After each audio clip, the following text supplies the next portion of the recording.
Hello everyone, welcome back to Editing 24/7. So in this video, I'm going to show you how to delete your uploaded videos in Canva.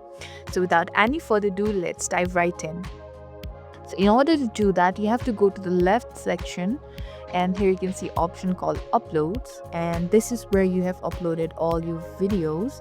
So let's say you want to delete one of these or like maybe all of them, but and the procedure is still the same.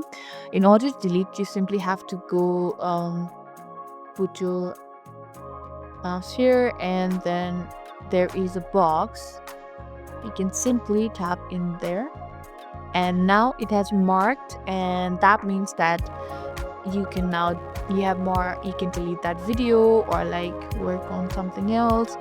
So since it's marked, now all you have to do is simply go to this section that says you can either move to a folder or you can move to trash. So since we're going to delete this, we're obviously going to move to trash. So simply tap in there, and it's asking again, items can be restored from trash in the next 30 days. So let's tap in move to trash, and it's moving to trash. And there you go, your video has been deleted. So yeah, this is how you delete your uploaded videos. I hope this video was helpful. If so, don't forget to like, share and subscribe to our channel. Thank you for watching, and we'll see you in the next video.